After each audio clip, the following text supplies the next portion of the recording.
Whether new shooter, longtime gun owner, or even police officer or soldier, your handgun needs a Crimson Trace laser sight or light. Get the confidence and reliability you need to protect family, home, and country. Crimson Trace. I'm a gun owner. Your views, advice, and questions are the driving force of Gun Talk. You know, I don't think that guns are scary things. Visit us online at www.guntalk.com. Call Tom now at 866-TALK-GUN, 866-825-5486. Let us know what you think about the gun-related issues of the day. Now, back to Gun Talk. And we are still having fun around here because it never, ever stops. We're talking about guns and loads and cartridges and scopes and bipods and accessories, and I don't care what it is. If you have a question about any of that, or if you have a range report on any of that, we would love to hear it. We'd love to get range reports. If you've tried out a particular part, an accessory, a bipod, a scope that you like, let us know. Let us know how it's working for you. Why did you choose it? Love to get those. Also, if you have a question, of course, just give us a shout. 866-825-5486 or just dial 1 Tom Talk Gun. You can also get us over on Twitter. We're at Gun Talk. Send me an email, tom@guntalk.com. A lot of ways for you to get a hold of us. By the way, you know, of course, we've got like a lot of people on our Facebook page now. I mean, we're talking lots of people. So by all means, check out Gun Talk Media on Facebook. You can find us there. And there's a lot of activity every single day, and we welcome your input, your comments. If you got a suggestion, we love to get those too. All right, I've talked a lot about reloading in the past, and I think a lot of people are getting either reacquainted with it or discovering it for the first time. It seems to me that some 25, 30, 40 years ago, reloading was more popular, and then we went through a period when not as many people got into it, and in the last, 2-3 years, maybe because ammo was hard to find, people said, I think I'm going to look into reloading. Well, that's all well and good, and people do it because it can certainly save you money, although, as I say, probably won't. You'll probably just shoot more for the same amount of money, but that's okay too. But also in terms of just making precise, custom-made ammo that you can't buy anywhere else. Only a reloader can do that. Making ammo that's custom-tailored for your particular gun. Only a reloader can do that. And I just got a hold of a really good book that I wanted you to know about. It's called Metallic Cartridge Reloading, and I wanted to bring in Mic McPherson. He is the author of this book. Hey, Mick, how you doing? Pretty good, Tom. How are you doing? Well, I am doing great. I just think you did a great job with this. It's the all-new 3rd edition Metallic Cartridge Reloading, and for those that don't know, we're talking about handgun cartridges and rifle cartridges, not shot shells. So these are cartridges Apparently, with metallic. There's some confusion. The book is Metallic Cartridge Hand Loading, and it's the 1st edition. Ah, okay. Evidently, I've got the wrong. It's Metallic Cartridge Hand Loading, the 1st edition. Okay, I clicked on the wrong link here. I'm glad you corrected that.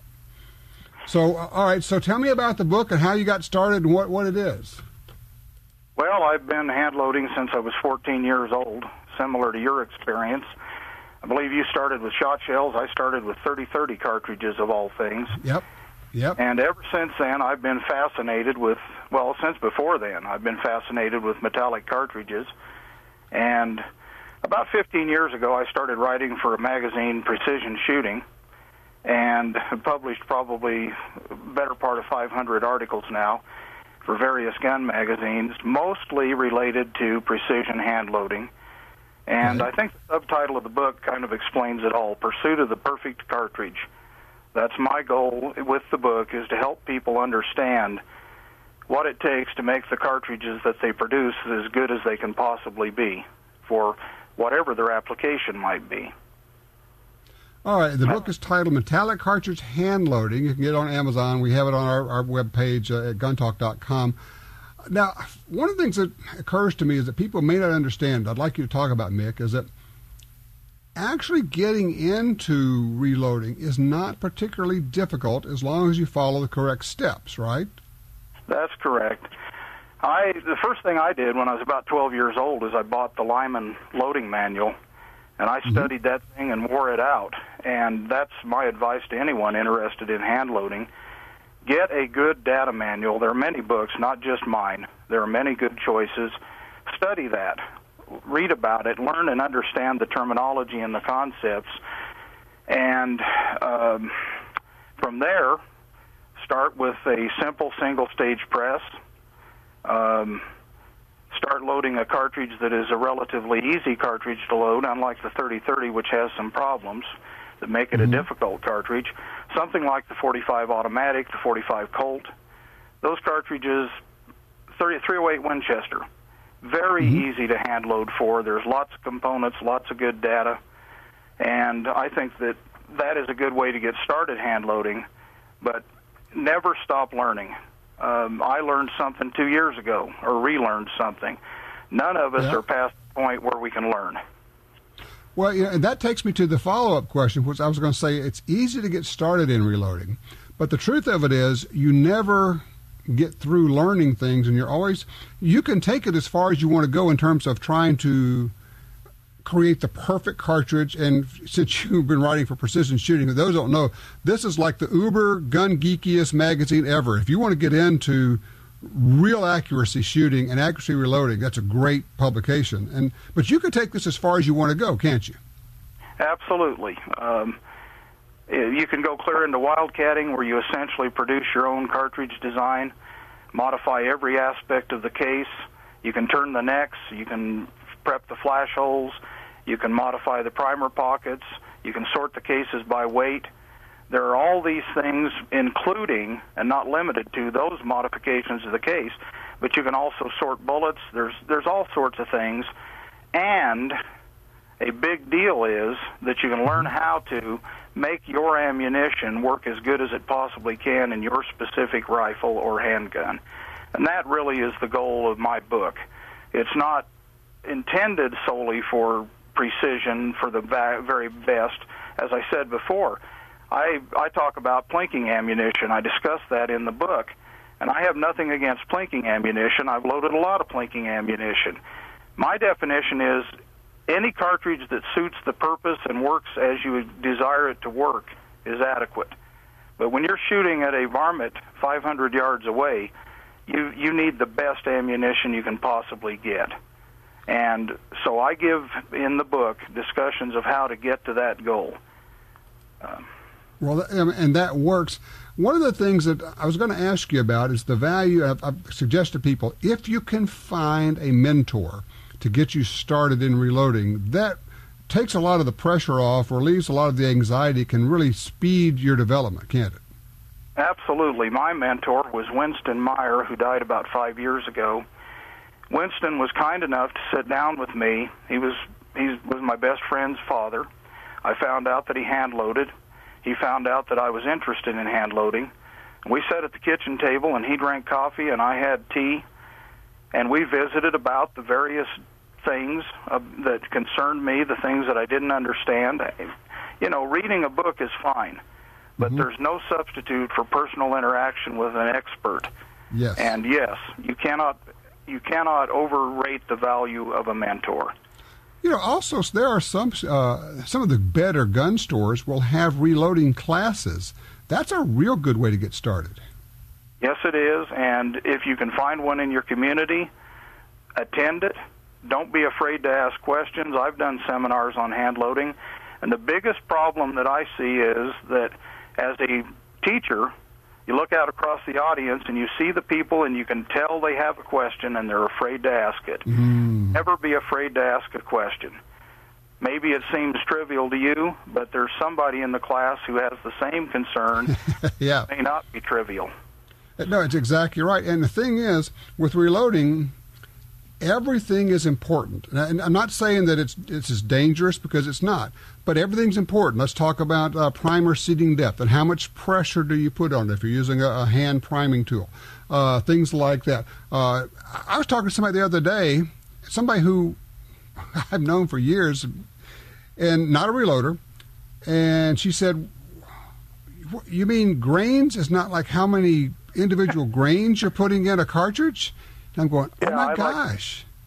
I like the term granule or kernel because it keeps us from confusing the two terms, and I can tell you stories about that, but we don't have time. But yes, the confusion of terminology is a big concern. You mentioned seating primers.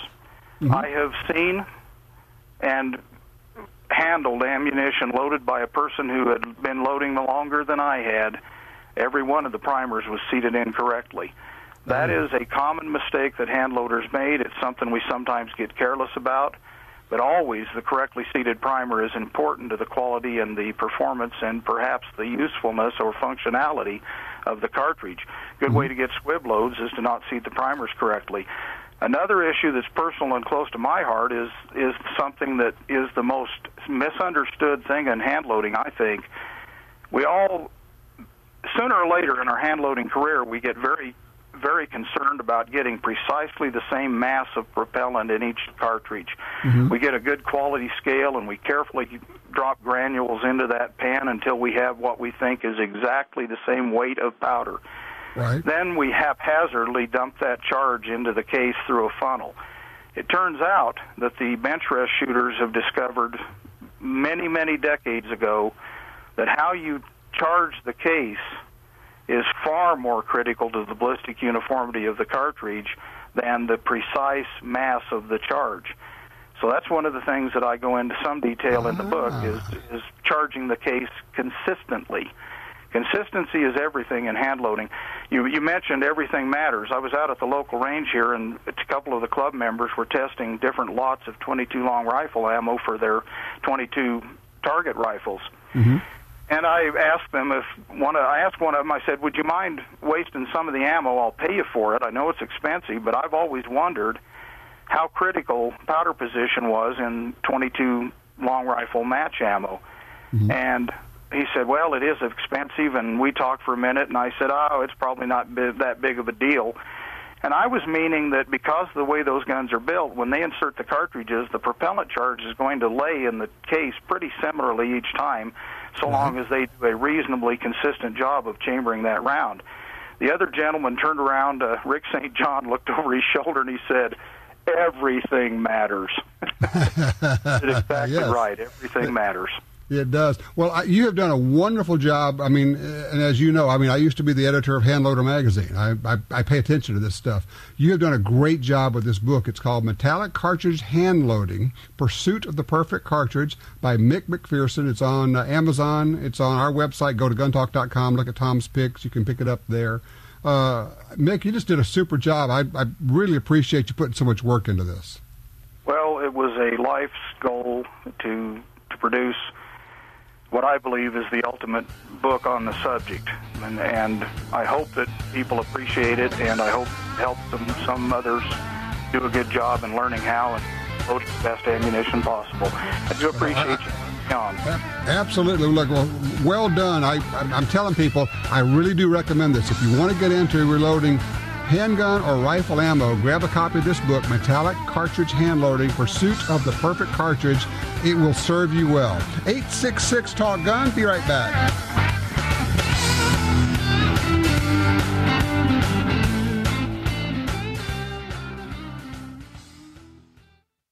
Inaccurate is just plain worthless.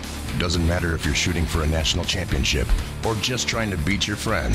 You need accurate ammo. Nosler's match-grade handgun ammunition delivers. You get Nosler sporting handgun and custom competition bullets in Nosler head-stamped brass, loaded to the same strict tolerances as Nosler's match-grade rifle ammo. Handgun accuracy through match-grade ammo. Available in 9mm, 40, and 45. Visit Nosler.com. If you carry a gun, you need training. Your concealed carry class was definitely not training. But time, money, and obligations keep you from spending days at a shooting school. The trusted folks at Gun Talk can help. Concealed Carry 1, our DVD featuring the VADA Group, covers what gun, what holster, how to carry, where to wear your gun, and much more. Visit shopguntalk.com. That's shopguntalk.com. Look, this really is life and death. Learn how to stay aware, how to get away, and how to fight if you must. At shopguntalk.com, you can get the 2 DVD set, including Fighting with the 1911 with Tiger McKee. No matter what gun you carry, this vital training info can save your life. Learn the draw, the stance, reloading, vital gear from Gun Talk. That's shopguntalk.com. Shopguntalk.com.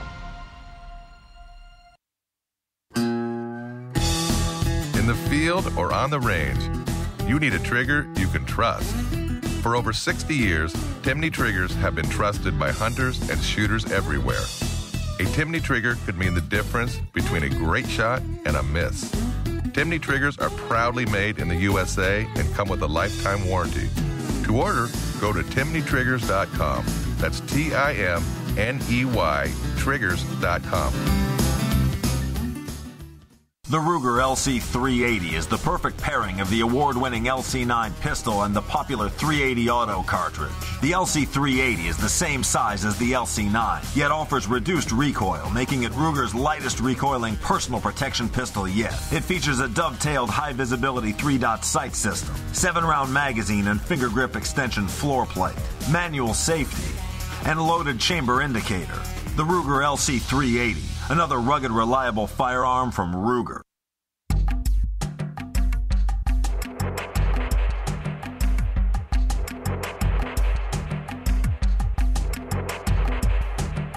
Gun Talk encourages you to support the local sporting goods store, gun stores, ATV dealers, and other local businesses in your area who advertise on this station and Gun Talk. Only together can we protect our rights. You're listening to Tom Gresham's Gun Talk. All right, a reminder. Gun Talk and Guns and Gear TV shows, our two TV shows, will start tomorrow, Monday, on the Pursuit Network, Pursuit Channel. Let's see, Dish Network, that is channel 393. Direct TV is channel 604, and it's also on many cable providers, Pursuit Channel. Check it out. Lots of good shows there. We've been having a lot of fun doing that. Working on one right now on taking a couple that are new to concealed carry and giving them a one-day class. We also have one on ballistic miss. We shoot through a gazillion different walls that we made up and try to see what penetrates, what doesn't, and just to tick off some of the internet guys, we do a whole thing on shooting shotguns with birdshot. Oh my God, not birdshot! Yes, birdshot. For those who say, "Oh, that would never work," you got to watch it. You may be surprised. Let's see. Folks have called in. Line 4, Mike is calling in from West Hempstead, New York. Mike, thanks for your patience. How are you? Good. How are you today, Tom? I'm good. Talk to me about air guns. Well, I want to do my good deed for the day here, which is put in a plug for air guns. It's not something you talk much about, although you have in the past off and on. But I just wanted to, tell people that over the last decade or so, air guns have really, really evolved into incredibly sophisticated guns. Right. They're not gunpowder charged, right? But they have all of the characteristics these days of firearms, of true firearms. They have tremendous accuracy. Guys are hunting big game with them. They are shooting at 100 yards, and the quality of them in terms of the triggers and the accuracy is just fantastic. I got into this just a couple of years ago, and I am amazed at how much fun you can get out of this. It reinforces all the good shooting techniques. It gives you an opportunity to shoot in bad weather and in the winter when you don't want to drag yourself out, into the snow. Yeah, you can shoot in your basement. You can shoot in your basement, Tom. All you need is,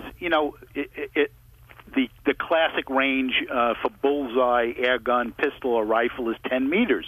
Right. So if you've got a stretch of 33 feet, basically, you're all set to go. Your backstop is essentially, you can put together a real neat backstop with clay so that there's no bounce or extra noise when the pellet impacts. Right. And get this, you can buy 500 pellets for $12. Now, give me a suggestion. I know that there are some pretty good websites for people who want to get information about shooting air guns. Where do you go? I go to two places that are out there that are commercial retailers, and they have a ton of info out there. One is Pyramid Air, and the other one is Air Gun Depot.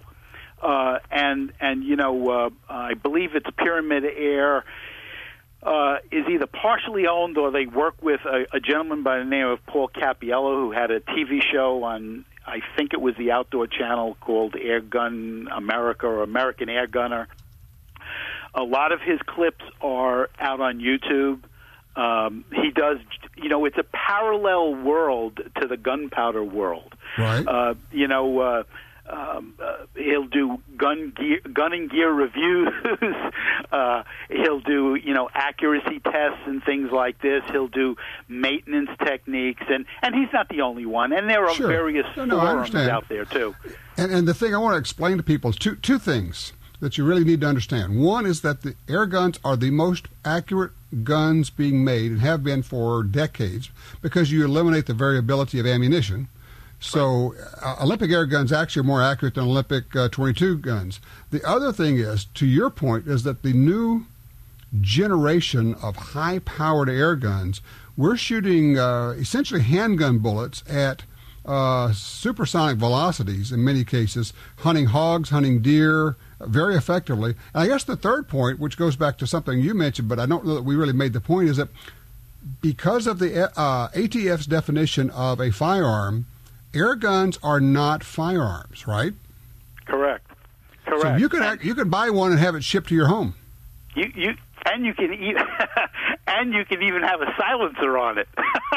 There right? you go. They're supersonic. They do have, with the lighter pellets, you'll get a crack, and they're pretty loud, actually. Right, right. And some of the manufacturers have incorporated silencers onto them, but it doesn't fall under the NFA world, right? Okay. All right. Well, the rifle may not. The silencer is another issue because if you could stick it onto a regular gun, then the silencer, I would want to check that one out pretty carefully there. Listen, I appreciate the call, sir. It's a great reminder to all of us. If you want to get in more trigger time, an adult, precision air gun is a great way to go.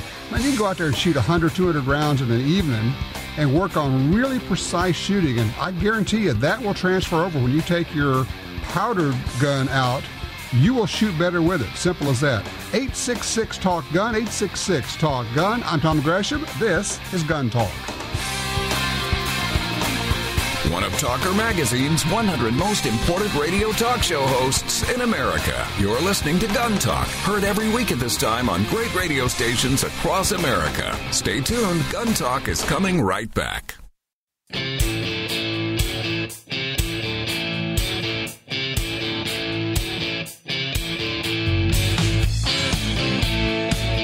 Covering all aspects of gun ownership every week on this fine radio station. You're listening to Gun Talk with Tom Gresham. All right, 866-TALK-GUN gets you in here. Now, we got to keep our truckers moving out there. Jim's just pulled over on the side of the road with his truck. We can't have that happen. He's on line 1, somewhere around Reno, Nevada. Jim, thank you, sir. I appreciate you. Hi, how you doing? I am good. You pulled over so you could still have some signal, I gather. Oh, yes, I did. Well, I appreciate it. I'm closer to Elko now. Oh, okay. How can I help you? Hey, I've got an AR. It's a Colt. It's pre-Brady Bill, and it'll eject a bullet when it goes to pick up another bullet to chamber it. Sometimes the lead will hit something. It'll push the lead inside of the bullet, and I don't know why. Have you had this happen with different magazines? Yes, I have. Because my first thought is that it's a magazine issue, and these are factory loads? Yes. I've done it with, it does it with all different loads. Huh. Okay. Because, boy, I would sure, my gut instinct says magazine because it's the way the lips are, it could be a problem. After that, I'm not sure why it is jamming, because it sounds like it's actually jamming the tip of the bullet into something, and is it actually seating the bullet further back in the case? Exactly. Yeah, that's not good. No. That's why I don't shoot it that much anymore because of that. No kidding. I'll tell you what I'm going to do. I'm going to do two things for you. One is that because you have an AR, we're going to get you a new bolt for that. We're giving away some Relia bolts today, so we're going to send you one of those, okay? And okay. I don't know if that's going to help with this issue, but at least you'll have a new bolt for it. And the other thing I'm going to do is I'm going to start asking some folks around if somebody has an idea of what's going on and we have some suggestions. You get back on the road and you just listen on the radio, and we'll see if we can get you some information for that. Okay? All righty. Hey, I appreciate that. All right, Jim, I appreciate that. Yeah, if you have a suggestion of what's going on here, let us know. We will we'll let Jim know. But I would have gone right to the mags, and since he said all of his mags do that, then I'm not sure what. So I'm looking for suggestions. All right, line 2, John's with us, Jefferson City, Tennessee. Hey, John. Hey, how are you? I am good. What's on your mind? Well, I just called to talk about the Reliable boat that you've been giving away. I don't know much about that. I've heard you talking about that, but what's the difference in that and the normal bolt that comes in the AR-15s? Okay, what they've done, these are the folks at Sharp's Rifle Company. They took an AR-15 bolt and they changed the geometry just a little bit on the locking lugs, because the locking lugs on the regular AR bolt are pretty squared off, and they put a little bit of a taper on them. The idea being that even when the gun starts getting gunky and a little bit dirty, this thing will keep working. And they've said they've run it past an independent ballistics lab, and they got 7,500 rounds without jamming, which sounds pretty incredible to me, given AR-15s. So it's got all the things you'd expect: tool steel, and it's got coating on not an anti-corrosion, more of a lubricity type of coating. So it's easy to switch out. I mean, swapping out a bolt and an AR is nothing. So what we'll do is if you'll hold on, we'll get your information. We will send you a bolt. Don't hang up at the end of this call. We'll get to your address, and we'll send you a bolt, and we'll see how it goes. What kind of AR do you have? Well, currently I've got a LMT gas piston one, and then I'm currently constructing another one too. It's going to be I'm using CMMG parts to put one together. Well, so I don't have a bolt for it, so I'll have a bolt for it. That'll work. Well, do me a favor. After you get it and you have had a chance to run it a while, then let me know how it works for you, okay? I sure will. All right. Appreciate it, John. Thank you, sir. Let's see here. Oh, yeah, it's about that time. Let's take a quick break here. We'll come back and we'll get some more comments and calls. Ask them what you think about the petition asking Home Depot to go no gun. Oh, just got an email from somebody. It says, look, if you go to the Home Depot website, homedepot.com, click on Help. It has several different ways to contact them. He already did. He said, hey, guys, just want you to know, I saw that the Change.org petition is asking you to make Home Depot a gun-free zone. I avoid those places whenever possible. I think that's a very reasonable way to get that information out. Also, we had a caller earlier who said there's a Second Amendment celebration, 4th of July, in Virginia City, Nevada. And just got an email. Somebody said, Sanford says, the parade starts at noon and the Second Amendment concert starts at 6 o'clock. So if you're in the area and you want to take advantage of that, by all means do that. Second Amendment celebration in Virginia City, Nevada, not very far from Reno. All right, 866-TALK-GUN. We'll be right back. If you're looking for a safe and trusted way to sell your firearms, look no further than Dury's Gun Shop. I trusted them to sell my dad's collection. They built their business for over 50 years on honesty and customer service. Dury's Guns will buy any size collection or estate, none too big or too small. Selling your firearms to Dury's Guns is easy. Go with the pros. I trust Dury's Guns. DurysGuns.com. Are you looking for a place to shoot? The National Shooting Sports Foundation has a great website called wheretoshoot.org. It's the largest database of shooting ranges on the internet. It's also a great resource for shooters where you can find video tips, printable targets, and a lot more. Find it online at wheretoshoot.org. And while you're there, download their free iPhone app. That's wheretoshoot.org. Successful hunters know big bucks move early and late, often when it's too dark for common scopes. When that monster steps out, you might see him through the scope, but the crosshairs disappear. All that work and you can't take the shot. But with the Trijicon AccuPoint scope, you'll get the shot. Its bright aiming point glows in daylight or darkness. No batteries needed. AccuPoint scopes are water-resistant and nitrogen-filled, feature multi-layer coated lenses for the brightest image, and you can adjust brightness of the aiming point to match the conditions. Add Adding 10 or 15 minutes to each end of the day can double the magic moments when the trophies move.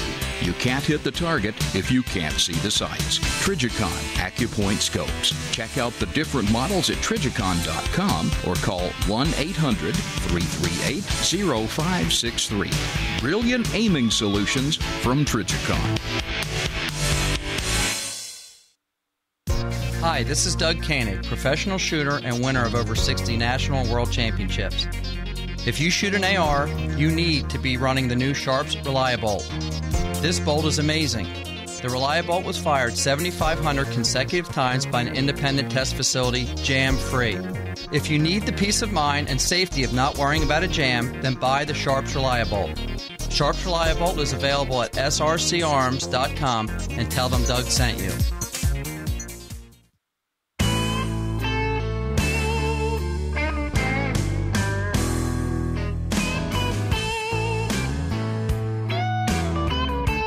A famous radio consultant once said he'd be off the air in a year.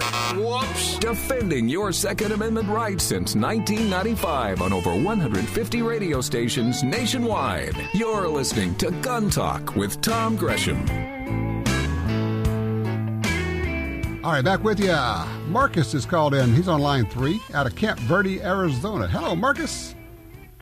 Tom, hi, how you doing? This is Marcus, and I got a quick question for you. My buddy and I do a lot of camping and hiking together on our gold prospecting trips. We both carry a 45 auto. My buddy carries a Springfield XD. I carry a SIG P220. When we go out, I rack around in the chamber, hit my hammer drop safety, and I feel very comfortable hiking and working all day carrying like that. My buddy, on the other hand, refuses to carry his pistol with a round in the chamber, and when I ask him why, he says because it's a striker fire, and he doesn't feel comfortable doing that. Does he actually have a valid concern, or is he just being overcautious? I don't think he has a valid concern. Let's discuss for a second what a striker-fired system is. You obviously have a pistol that has a hammer. So when the hammer's cocked, the energy is stored in this hammer and in the spring, and when you release the spring, the hammer flies forward, right? Right. Okay, so that's that. On a striker-fired gun, what you have is you don't have a hammer. You have a spring and a firing pin. And I'm going to make this it's simplified, so everybody's going to have to cut me some slack on this. But imagine you have a firing pin with a spring on it. And when you pull the trigger, you're actually pulling the firing pin back and compressing it against the spring. And then it hits a certain point, then the sear gives, or it slips, or whatever you want to call it, and now it flies forward. So the firing pin is not compressed, it's not cocked at all on a striker-fired gun. So you're carrying it, in essence, an uncocked gun, just the same as you would if you lowered the hammer on your SIG. Right, yeah, I hit the hammer drop safety, and it half cocks it. So he's not being overcautious. There's really no concern he could carry a live round in the chamber. I do, and in fact, as I speak to you right now, I am carrying a live round in the chamber of a striker-fired gun on my hip. Oh, and you carry like that? I carry like that all the time. I would never, and look, I'll carry hammer guns, and I carry them in condition 1. I lock and load, and I've got it cocked and locked. So, and yes, he needs to practice, good point, Jim, he needs to practice his draw if he is carrying with a loaded gun, which, in my opinion, if you're carrying one with an empty chamber, you're carrying an unloaded gun. Exactly. Because, if you need it right now, and you need to practice drawing, but you need to practice drawing with your fingers straight. It never goes inside the trigger guard until the sights are on the target, all of that. But, no, I think he's being a bit overcautious. Now, he's never going to get hurt like that unless he needs his gun really fast and, he pulls the trigger, it doesn't go bang. But I don't think there's any need for that. People carry striker-fired guns all the time with a round in the chamber, and it's not an issue. Okay, thank you very much. Because our first 2 or 3 rounds are always snake loads, and that's basically what we're using them for out in the field. Okay. Well, I think that'll work, and that sounds good. You like that? By the way, you like the P220? Did you say a P220 you have? It's a SIG full-frame P220, quarter-inch barrel, or they call it a 4.5 or a 4.4. Yeah, I absolutely love it. It's an American model, probably circa 1990. Nice. I just literally last week got one of those. Have not even had a chance to get to the range yet, so I cannot wait to get it out there and shoot it. He has a Cadillac and a less, not a Cadillac. I call it the Cadillac of 45s. He has a Kimber, and he also has a Les Bear, and I still like my Sig P220 over his Kimber and Les Bear. Outstanding. Listen, thank you for the call, sir. I appreciate that. Let's quickly go to Jim on line 4 in Wichita. Hello, Jim. Hello, sir. Thank you for taking my call. Absolutely. How can we help you? Well, I'm a newcomer to Gun Talk, and I was going through your archives because I love your show, and the ones that have been talking about Aries Armor and their problems. Oh yeah. And I wanted to get your take on it because I have a 6 Sauer M400. That I love, but I wanted to get an 80% lower to rebuild or to build one, and I don't know. Are they still selling them? I just got a note that the ATF had done some kind of an information grab at Aries, but yeah, as far as I know, they're still selling them. And as far as I know, 80% lowers are still legal.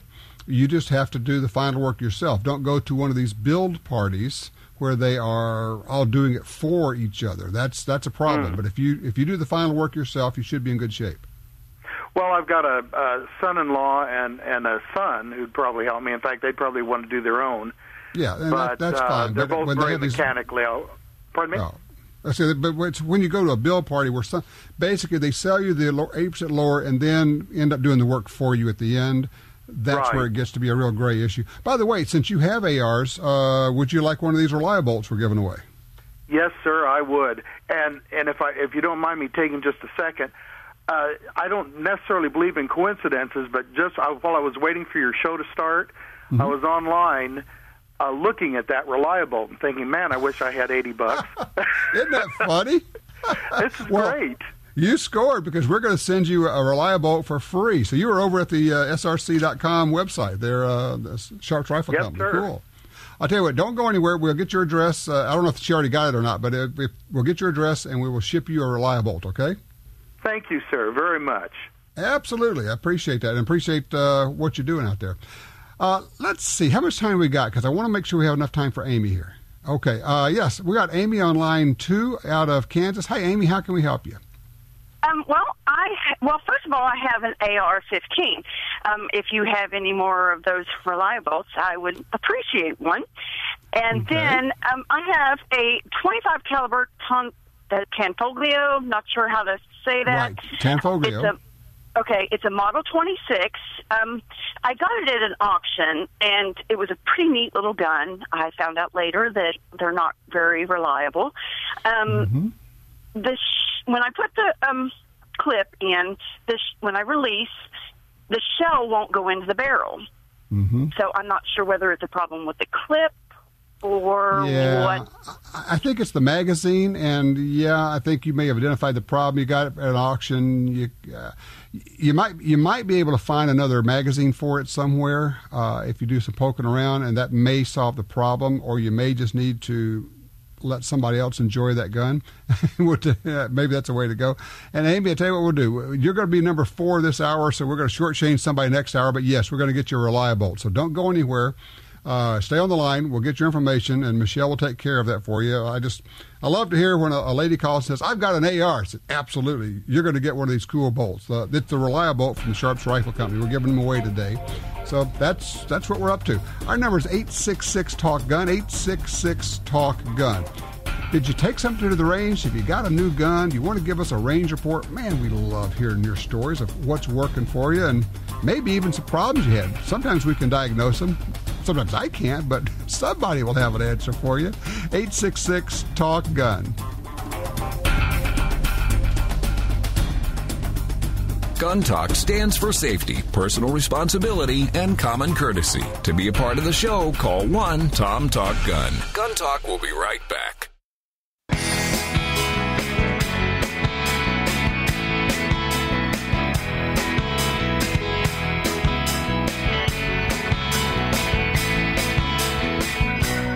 Sometimes it's just hard to get a rifle to shoot. You get these mystery guns. Todd's got one of those. He's on line 1 out of Anchorage, Alaska. Todd, what's going on with your gun there, man? Yeah, hi, Tom. Thanks for taking my call. I appreciate it, and I may need some guidance for the operator.